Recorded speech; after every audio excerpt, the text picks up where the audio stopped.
So a former Xbox top dog compared the design of the PlayStation 5 to the Xbox Series X, and he flat out said the Series X is designed better.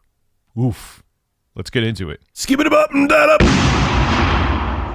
So Albert Pinello, before everyone loses their minds, he's a former employee over at Microsoft. He now works at Amazon, and when he worked at Xbox, he did the biggest launches for them, the 360, the Xbox 360, the slimmer edition, the Xbox One X. So he was hands-on with hardware.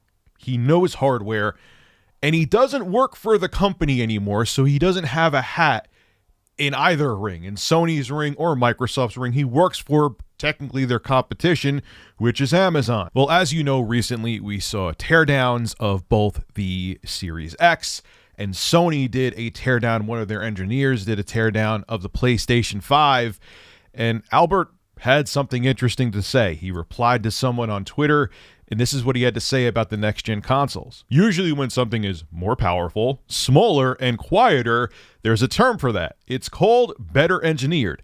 Xbox One X was the same way. Why are people surprised this time? And what he's saying there is true. The Xbox One X had a superior design to the PlayStation 4 Pro. PlayStation 4 Pro ran hotter, was louder. The Xbox One X was smaller, more powerful than the PlayStation 4 Pro, and used vapor chamber cooling. And it actually had more compute performance. It had a more powerful GPU. That's why we saw more games running close to or at native 4K on the Xbox One X than on the PS4 Pro. That's just numbers. That's just facts. That's just what the hardware is capable of. And look, Sony even admits to this. They know this. The PS4 Pro and PS4, when they get hot, they get loud. Xbox One X did not. I own the systems. I saw it firsthand. Now, before everyone freaks out about this, you know I don't have a bias towards any company. I don't own stock in Microsoft. I don't own stock in Sony. I don't own stock in Nintendo.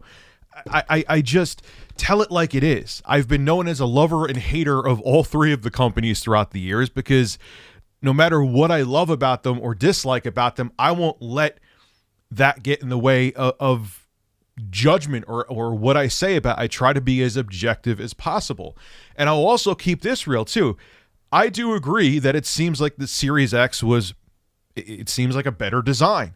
But the PlayStation 5, I just got to keep it real with you. I think it's going to be fine. I saw that huge heatsink. They're using liquid metal. Even though it was an unverified story, the PlayStation 5 runs about 3 degrees warmer than the Xbox Series X under load.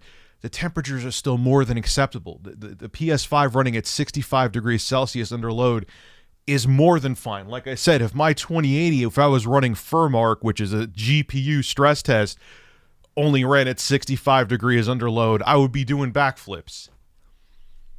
I can't do a backflip, but I'd be thinking about doing the backflips. So one can dream. So my point being is I get what he's saying. They packed more power into a smaller box than their competition, and I personally like the way the Series X looks better. But again, at the end of the day, like I always say, I don't care the way the consoles look. If the PS5 doesn't overheat, the Series X doesn't overheat, the Series S doesn't overheat, the PS5 Digital Edition, for some reason I always forget to mention that, doesn't overheat. That's all me and my nipples care about. And what my nipples care about is very important, right, Tom? Steve, stop. All right, I'll mention you first next time. This is Rich at Review Tech USA signing out. Have a good one. My nipples say goodbye as well.